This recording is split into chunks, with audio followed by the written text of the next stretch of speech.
నమస్కారం. ఓం పరమాత్మనే నమః. శ్రీమద్ భగవద్గీత తెలుగు తాత్పర్యములు మొదటి అధ్యాయం ముగిసినది. రెండవ అధ్యాయము సాంఖ్యాయోగం.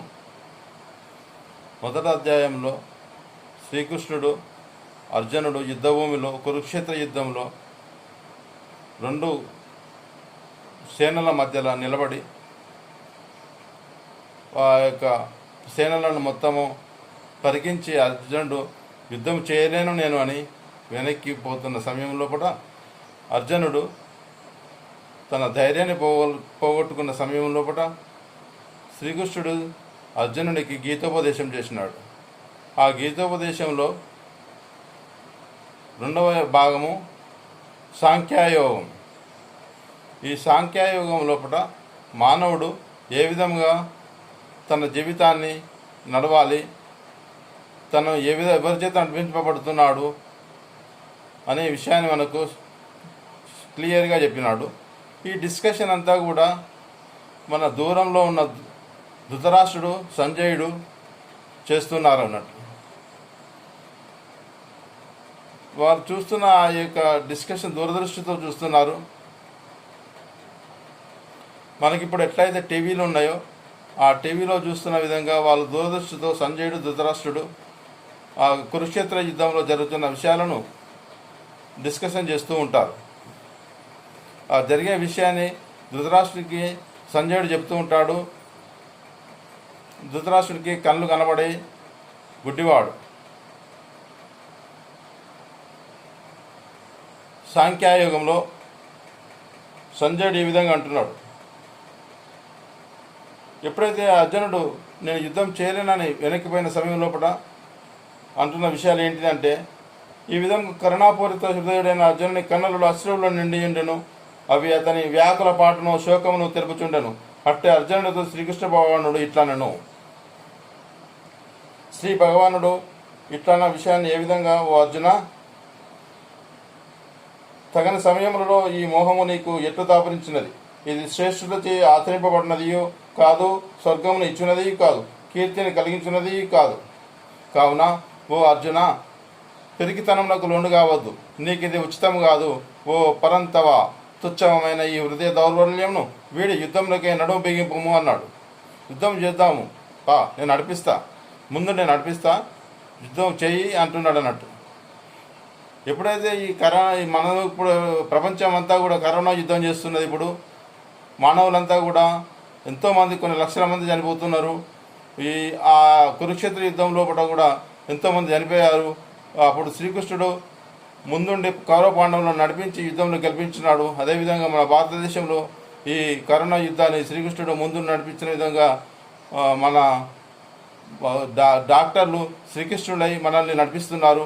వారి మాటలను విని మనం ఆచరించి ఈ యుద్ధంలో గెలుస్తాము, తప్పగా గెలుస్తామని అనుకుంటున్నాము. గెలవాలి కూడా. ఈ యుద్ధంలో గెలిచిన తర్వాత జీవిత యుద్ధంలో గెలవాలి. ఆ యుద్ధంలో గెలవడానికి కావలసిన ధైర్య సాహసాలను మన భగవానుడు మనకి ఇవ్వాలని కోరుకుంటున్నాను. ఆ గీతోపదేశంలో చెప్పినట్టుగా మనం వింటే ఖచ్చితంగా మనం గెలుస్తాం అని నమ్మకం నాకున్నది. ఎప్పుడైతే అర్జునుడు వెనక్కి పోతున్న సమయంలో కూడా ఆ శ్రీకృష్ణుడు ధైర్యాన్ని నూరిపోస్తున్నాడు. ఏ విధంగా నూరిపోస్తున్నాడు? ఓ అర్జున, పెరిగితనము లోను కావద్దు. నీకు ఇది ఉచితం కాదు. ఓ పరంతవ, తుచ్చమైన ఈ హృదయ దౌర్బల్యంను వీడి యుద్ధంలోకి నడుము బిగింపు అన్నాడు. అప్పుడు అర్జునుడు ఏమన్నాడు? ఓ మధుసూదన, పూజ్యులైన భీష్మ పితామహుని ద్రోణాచార్యులను యుద్ధంలో ఎదిరించి బాణములతో ఎట్లు పోరాడగలను. ఏలనన ఓ హరిసూదన, ఈ ఇరువురును నాకు పూజ్యులైన గౌరవము, పూజ్యులైన వాళ్ళని ఎదిరించిన ఎట్లా యుద్ధం చేస్తాను అన్నాడు. అప్పుడు ఈ యుద్ధం చేయడం శ్రేష్టమా లేక చేయకుండా శ్రేష్టమా అన్నది ఎరగము. యుద్ధమున వారిని మనము జయింతుమా లేక మనలను వారు జయింతురా అన్న విషయంలో కూడా ఎరగము. మనకు ఆత్మీయులైన దాతారాష్ట్రులే ఇచ్చిన మనలను ఎదిరించి నిలిచి ఉన్నారు. వారిని చంపి జీవించుటకు మనం ఇష్టపడము. పెద్దలున్నారు, వాళ్ళని చంపి జీవించుటకు మనకి ఇష్టం ఉంటుందా? ఉండదు. నేను యుద్ధం చేయను అంటున్నాడు. పిరికితనమునకు లోనై నా స్వభావమును కోల్పోయి గిరిగలాడుచున్నాను. ధర్మాధర్మముల విచక్షణకు దూరమై నా కర్తవ్యమును నిర్ణయించుకోలేకున్నాను. నాకు నిజముగా శ్రేయస్కరమైన దాన్ని తెలుపము. నేను నీకు శిష్యుడను, శరణాగతులను ఉపదేశింపము అని అర్జునుడు కృష్ణునితో అన్నాడు. ఈ శోకము నా ఇంద్రియములను దహించి వేయుచున్నది. సిరి సంపదలతో కూడిన తిరుగులేని రాజ్యాధికారం లభించినను, కడకం సురాధిపత్యం ప్రాప్తించినను ఈ శోకదాహము చల్లారు నృపాయమును గాంచలేకున్నాను.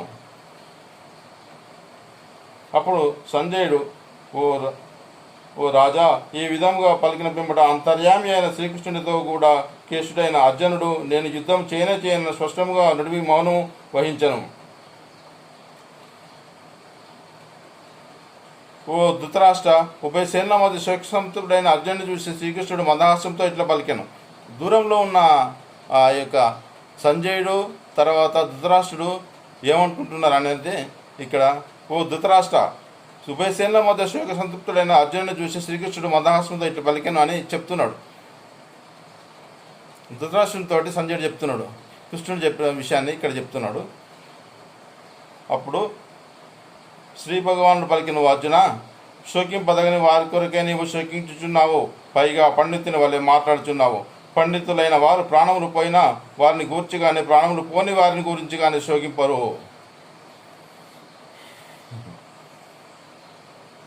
నీవు కానీ నేను కానీ ఈ రాజులు కానీ ఉండని కాలమే లేదు. ఇక ముందు కూడా మనం ఉండము అను మాటయే లేదు. ఇక ముందు కూడా ఉంటాం, ఇప్పుడు ఉంటాం, ఇక ముందు కూడా ఉంటాము అంటున్నాడు. అన్ని కాలంలోనూ మనం ఉన్నాము. ఆత్మ శాశ్వతము, ఇది అన్ని కాలంలో ఉండును. శరీర పతనముతో ఇది నశించినది కాదు. శరీర పతనముతోటి ఈ ఆత్మ నశించేది కాదు, మనం ఎప్పుడూ ఉంటాం అంటున్నాడు. జీవాత్మకు ఈ దేహమునందు కౌమారము, యౌవనము, వార్ధక్యం ఉన్నట్లే మరి యొక్క దేహప్రాప్తి కలుగును. ధీరుడైన వాడు ఈ విషయమున మోహితుడు కాడు. ఓ కౌంతేయ, విషయేంద్రియ సంయోగం వలన శీతోష్ణములు సుఖదుఖములు కలుగుతున్నవి. అవి ఉత్పత్తి వినాశశీలములు, అనిత్యములు కనుక భారత వాటిని సహింపము, పట్టించుకొనకము. విషయేంద్రియాల వల్లనే మనకు సుఖాలు దుఃఖాలు కలుగుతున్నాయి, నువ్వు ఎందుకు బాధపడుతున్నావు అంటున్నాడు. ఏలనా ఓ పురుష శ్రేష్ఠ, ధీరుడైన వాడు సుఖదుఖములను సమానంగా చూచును. అటు పురుషుని విషయేంద్రియ సంయోగములు చెలింపజేయజాలవు. అతడే మోక్షమునకు పొందుటకు అర్హుడు. మీరు సబ్స్క్రైబ్ చేసుకోండి. నెక్స్ట్ గీతోపదేశాలు వినుటకు సబ్స్క్రైబ్ చేసుకొని ఆ గంట సింబల్ను నొక్కండి.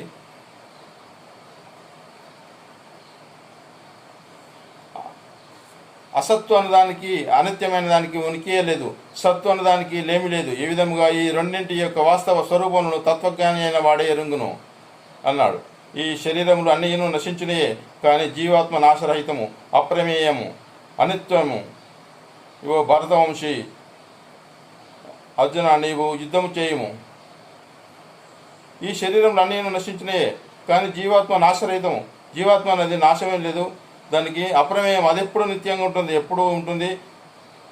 కనుక ఓ భరతవంశీ అర్జున, నీవు యుద్ధం చేయము. నువ్వు యుద్ధం చేయము. ఆత్మ ఎప్పుడూ ఉంటుంది, నువ్వు చనిపోయినా ఉంటుంది, బతికినా ఉంటుంది, నువ్వు యుద్ధం చేయు అంటున్నాడు.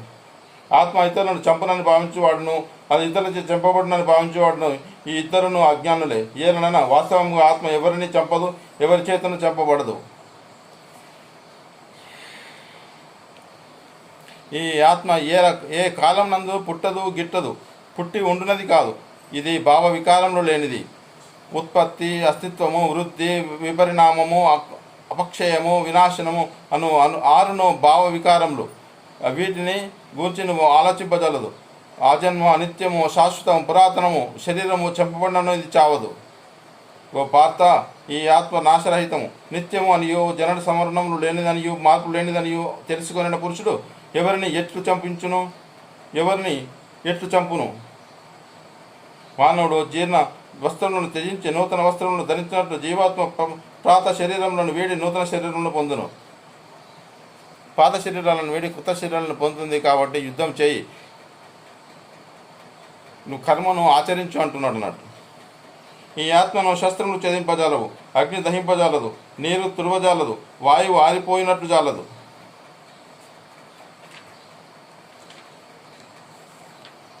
ఈ ఆత్మ ఛేదించుటకును దహించుటకును తడుపుటకును శోషింపజేయుటకును అసాధ్యం కానిది. ఇది నిత్యము సర్వవ్యాపి చలింపనిది, స్థానువు సనాతనము పురాతనమైనది, శాశ్వతమైనది. ఈ ఆత్మ అవ్యక్తమైనది, ఇందే గోచరం కానిది అన్నట్టు. మనసునకు అందనది, ఈ ఆత్మ మనసునకు కూడా అందది. వికారములు లేనిది, దీనిని గూర్చి ఇట్లు తెలుసుకును కనుక ఓ అర్జున, నీవు దీనికి శోకింపదగదు. మానవుడు ఏ విధంగా నడుస్తున్నాడు, ఏ విధంగా జీవితాన్ని గడుపుతున్నాడు అన్న విషయాన్ని ఇక్కడ మనకు శ్రీకృష్ణ భగవానుడు గీతలో ఉపదేశిస్తున్నాడు. ఇంద్రియాల విషయాలు చెప్తున్నాడు మనకిప్పుడు. ఓ అర్జున, ఈ ఆత్మకు జన్మమరణములు కలవని ఒకవేళ నీవు భావించినప్పటికీ దీనికే నీవు శోకింపదగదు. ఏ రణన పుట్టిన వానికి మరణం తప్పదు, మరణించిన వానికి పునర్జన్మ తప్పదు. కనుక అపరిహార్యములైన ఈ విషయములందు నువ్వు శోకింపదగదు. ఓ అర్జున, ప్రాణులన్నీను పుట్టుకకు ముందు ఇంద్రియ గోచరములు కావు, వర్ణాంతరము కూడా అవి అవ్యక్తములే. ఈ జన్మ మరణముల మధ్య కాలమందు మాత్రమే అవి ప్రకటితములు అగుచుండును. ఇట్టి స్థితిలో వాటికే పరితపించడం నిష్ప్రయోజనం. ఇంద్రియాల గురించి ఆలోచించక మనిషి ఇంద్రియాల మీద నడుస్తున్నాడు. నువ్వు బతికినంతకాలం ఇంద్రియాలు నడుస్తూనే ఉంటాయి. నువ్వు బాధపడుతున్నావు, అది నీ యొక్క జీవం యొక్క లక్షణమే అది. నువ్వు ఎప్పుడైతే యుద్ధం చేయనని ఎన్నుకుపోతున్నావు అంటే నీ యొక్క మనసు బలహీనం అయిపోయినది. ఇంద్రియాలు మనిషిని నడిపిస్తున్నాయి. ఇంద్రియాలు అంటే పంచేంద్రియాలు, ఆ పంచేంద్రియాలే మనిషిని నడిపిస్తున్నాయి అని అంటున్నాడు. ఎవరో ఒక మహానుభావుడు మాత్రమే దీనిని ఆశ్చర్యకరమైన దానిగా చూచును, మరొక మహాత్ముడు దీన్ని తత్వములు ఆశ్చర్యకరంగా వర్ణించును, వేరొక పురుషుడు దీన్ని ఆశ్చర్యకరమైన దానిగా వినును. ఆ విన్న దానిలో కూడా కొందరు దీనిని గురించి ఏమీ ఎరగరు. అర్జున, ప్రతి దేహం నందుండడి ఈ ఆత్మ వధించుటకు వీలుగానిది కనుక ఏ ప్రాణిని గూర్చి అయినను నీవు శోకింపదగదు. అంతేగాక స్వధర్మమును బట్టి నీవు భయపడనక్కర్లేదు. ఏలనన క్షత్రియంనకు ధర్మయుద్ధమునకు మించిన శ్రేష్కరమైన కర్తవ్యం మరొకటి లేదు. ఓ పార్త, యాదృచ్ఛికమునుగా అనుకోకుండా తటస్థించిన ఇట్టి యుద్ధము అదృష్టవంతులైన శత్రువులకే లభించును. ఇది స్వర్గమునకు తెరిచిన ద్వారం వంటిది. యుద్ధం చేయమంటున్నాడు. ఇది నువ్వు ఒక క్షత్రియుడివి, యుద్ధం చేసే లక్షణం ఇది, బాధ్యత అనేది, నువ్వు యుద్ధం చేయాలి అంటున్నాడు. ఈ యుద్ధము నీకు ధర్మబద్ధం. ఒకవేళ నీవు దీనిని ఆచరింపకున్నచో నీ సుధర్మం నుండి పారిపోయిన వాడవదు, దానిన కీర్తిని కోల్పోదు, పైగా నీవు పాపం చేసిన వాడవదు. యుద్ధము మానవ జీవితం మొదలైనప్పటి నుంచే జరుగుతుంటుంది అనుకుంటున్నాను నేను. తను ఎప్పుడైతే ఆత్మహత్య చేసుకుంటుంటారో వాళ్ళు యుద్ధం నుండి పోయిన వారుగా వాళ్ళు అపకీర్తిని పొందుతారు. అలాగే నువ్వు ఈ యొక్క కురుక్షేత్ర యుద్ధం నుండి నువ్వు ఎప్పుడైతే వెనుకపోతావో నువ్వు అపకీర్తి పొందుతావు. జీవితం లోపల నువ్వు అపకీర్తి పొంది అప్రతిష్ట పాలవుతావు. కాబట్టి అర్జున, యుద్ధం చేయి. నువ్వు లోకులెల్లరూ బహుకాలం నందుని అపకీర్తిని కూర్చి చిల్వలు పలువలుగా చెప్పుకొందరు. మాన్యుడైన పురుషునికి అపకీర్తి మరణము కంటేనూ బాధాకరమైనది. ఈ మహారథుల దృష్టిలో ఇప్పుడు నీవు మిక్కిలి మాన్యుడవు, యుద్ధవికుడవైనచో వీరి దృష్టిలో నీవు ఎంతో చులకనవయ్యేదవు. అంతేగాక నీవు పొరికివాడువై యుద్ధం నుండి పారిపోయినట్లు వీరు భావింతురు. నీ శత్రువులు నీ సామర్థ్యం నిందించుచు నిన్ను గూర్చి పెక్కు అనరాని మాటలను అందరు. అంతకంటే విచారకరమైన విషయమే ఉండును.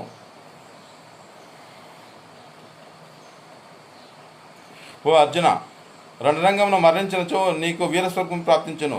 యుద్ధమున జయించినచో రాజ్యభోగమును అనుభవింపగలవు. కనుక కృతనిష్ఠుల యుద్ధమునకు లేము. జయాపజయములను లాభనష్టములను సుఖదుఖములను సమానంగా భావించి యుద్ధ సన్నద్ధులు కమ్ము. అప్పుడు నీకు పాపములు అంటనే అంటవు.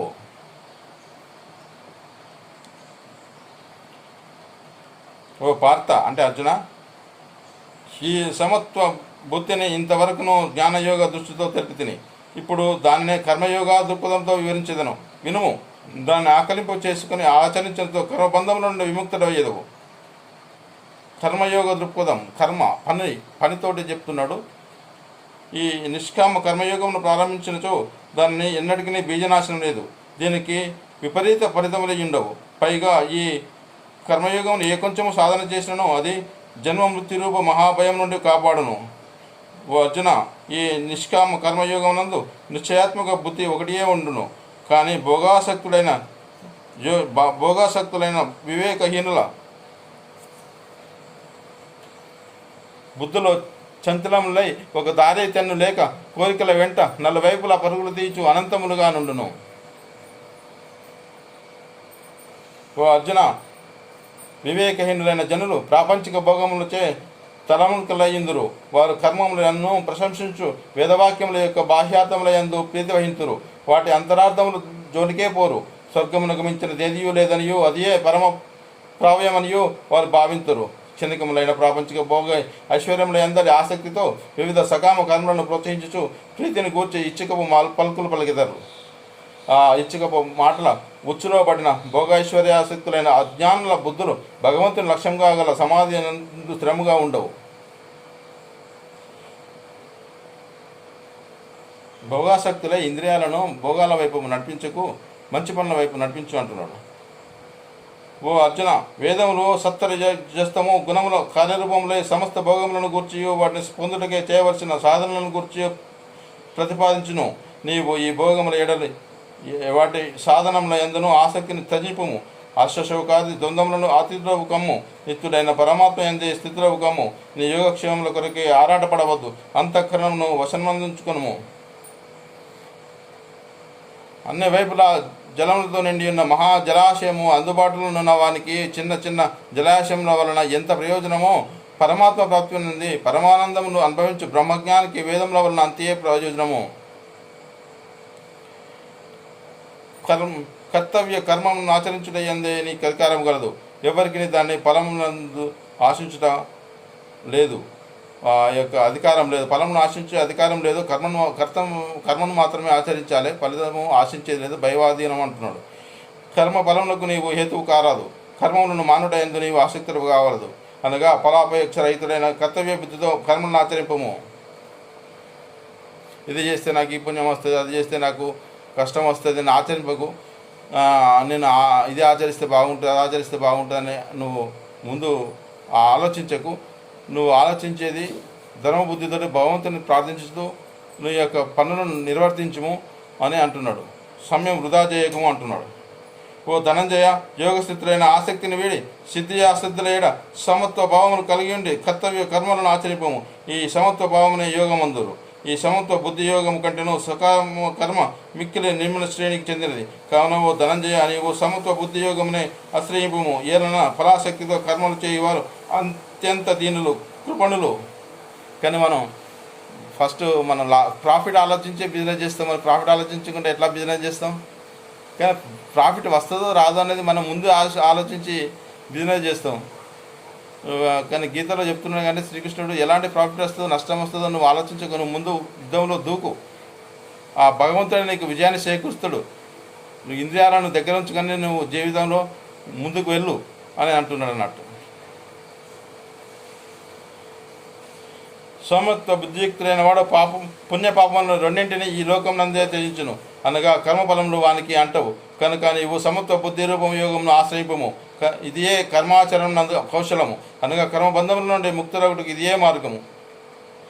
ఏలనన సమబుద్ధియుక్తులైన జ్ఞానులు కర్మఫలములను త్యజించి మరణ బంధముల నుండి ముక్తులయ్యేదురు. అంతేగాక వారు నిర్వికారమైన పరమపదమును పొందురు.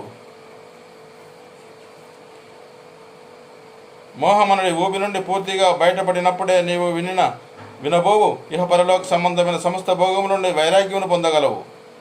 నానా విధములైన మాటలను వినుట వలన విచలితమైన నీ బుద్ధి పరమాత్మను స్థిరముగా ఉన్నప్పుడే నీవు ఈ యోగము పొందగలవు. అనగా నీవు పరమాత్మతో నిత్య సంయోగం ఏర్పడను. పరమాత్మతోటి సంయోగము పొందు, పనులు చెయ్యి, విజయాన్ని సాధిస్తావు. నువ్వు ఆ ఆత్మవిశ్వాసంతో ముందుకెళ్ళు అని అంటున్నాడు. కాన్సన్ట్రేషన్ చెయ్యి అంటున్నాడు. ఫలాపేక్ష రహితంగా నువ్వు ఈ యొక్క కర్మలను ఆచరించు. యుద్ధం చెయ్యి, యుద్ధంలో నువ్వు గెలుస్తావు అని అంటున్నాడు. అప్పుడు అర్జునుడు ఏమంటున్నాడు? ఓ కేశవ, సమాధిస్థుడైన పరమాత్మ ప్రాప్తి నొందిన స్థితప్రజ్ఞ యొక్క లక్షణం లేవి. అతడు ఎట్లు భాషించును, ఎట్లు కూర్చును, ఎట్లు నడుచును అని అర్జునుడు శ్రీకృష్ణుడితో అన్నాడు. స్థితప్రజ్ఞుడు ఎట్లుంటాడు, తన కాన్సన్ట్రేషన్ తోడు ఎట్లా ఉంటాడు అని అడుగుతున్నాడు. అప్పుడు ఓ అర్జున, మనసునందరి కోరికలన్నీ పూర్తిగా తొలగిపోయి ఆత్మ ద్వారా ఆత్మ యందు సంతుష్టుడైన వాణిని, అనగా పరమాత్మ సంయోగం ఉన్న ఆత్మానందమును పొందిన వాణిని స్థితప్రజ్ఞుడని అందరు. దుఃఖములకు కృంగిపోని వాడును, సుఖములకు పొంగిపోని వాడును, ఆ ఆసక్తిని భయ క్రోధములను వీడిన వాడును అయినట్టి మహాశీలుడు స్థితప్రజ్ఞుడైన వాడును. ఏమంటున్నాడు? దుఃఖములకు కుంగిపోడు స్థితపగ్నుడు. తన లక్ష్యమే ముందుగా ఉంటుంది. సుఖములకు పొంగిపోడు, సుఖములకు పొంగిపోయి తన లక్ష్యాన్ని వీడడు. భయక్రోధములను వీడువాడును. భయాన్ని పనిని ఆచరించడానికి భయం ఉండదు. అట్టి వాడే అస్థితపజ్ఞుడు అంటున్నాడు.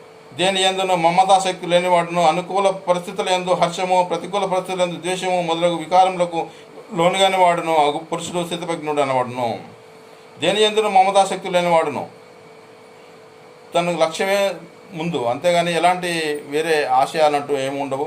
అనుకూల పరిస్థితుల యందు హర్షము, ప్రతికూల పరిస్థితుల యందు ద్వేషము మొదలగు వికారంలో లోనుగాని వాడును అది పురుషుడు స్థితపజ్ఞుడు అనవాడును.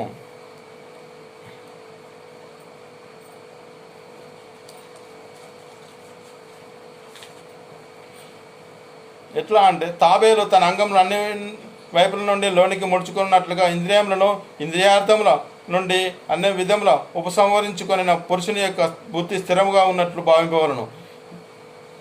తాబేలు ఏం చేస్తుంది? ఊరికే ఉన్నప్పుడు తన కాళ్ళను లోపలికి ముడుచుకొని ఉంటుంది. అవసరం ఉన్నప్పుడు మాత్రమే బయట తీసి ముందుకెళ్తుంది. అట్లనే తన ఇంద్రియాలను అన్నింటినీ కూడా కంట్రోల్లో ఉంచుకొని విషయాసక్తుడై తన పనిని చేయడానికి ముందుకెళ్ళాలి, విజయాన్ని సాధించాలి అని అంటున్నాడు అన్నట్టు. ఇంద్రియముల ద్వారా విషయంలో గ్రహింపని వాణి నుండి ఇంద్రియార్థములు మాత్రం వైదొలుగును, కానీ వాటిపై ఆసక్తి మిగిలియుండును. స్థితప్రజ్ఞులకు పరమాత్మ సాక్షాత్కారమైనందువలన వారి నుండి ఆ ఆసక్తి కూడా తొలగిపోవును. అర్జున, ఇంద్రియములు ప్రమదనశీలములు.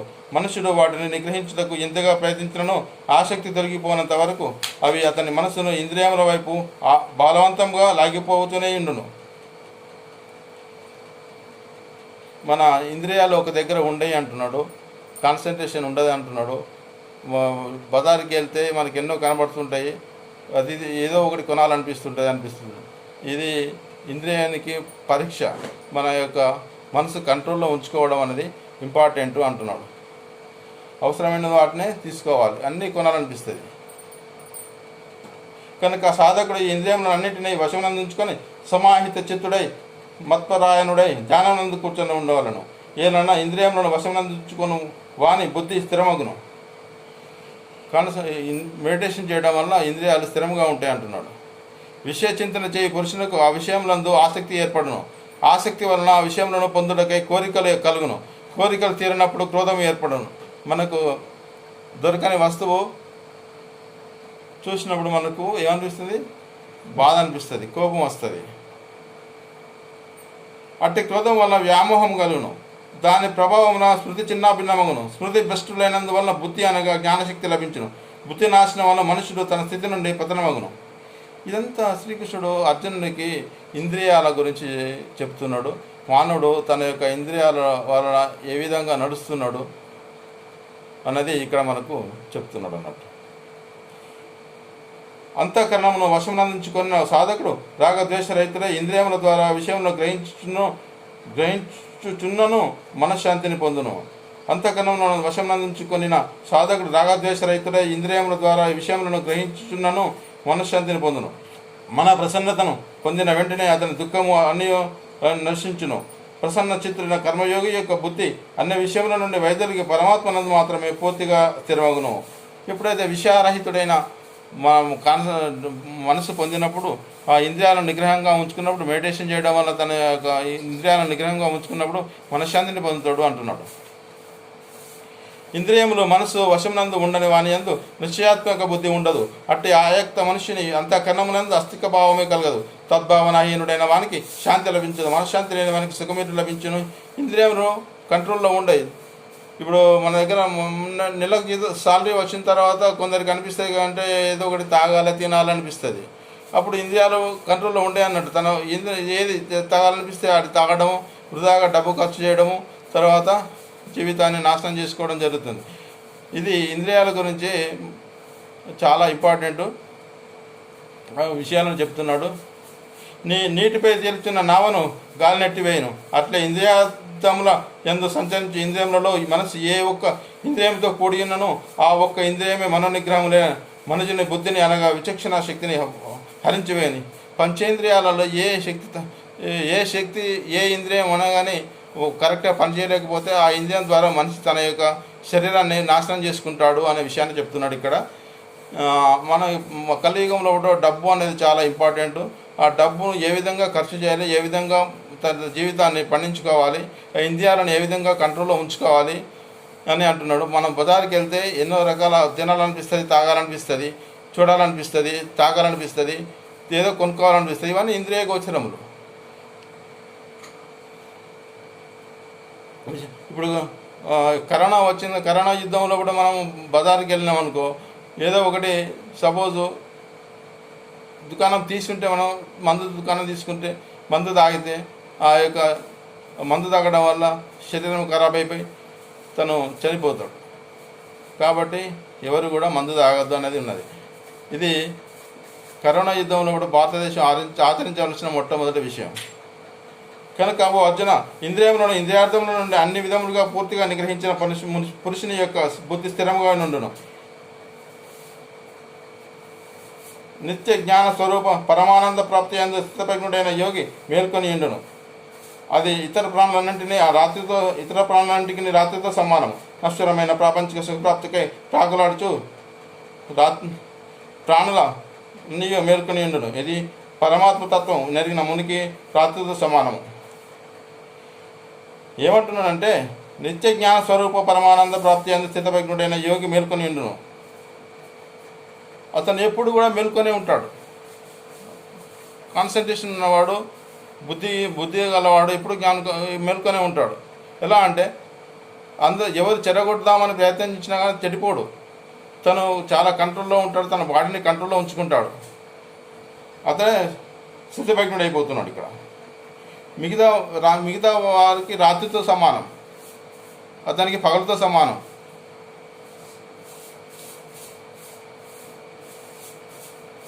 సమస్త దిశల నుండి పొంగి ప్రవహించుచు వచ్చి చేరిన నదులన్నీ పరిపూర్ణమైన నిశ్చలంగానున్న సముద్రములకు ఏమాత్రము చెలింపజేయకుండానే అందులో లీనమగును.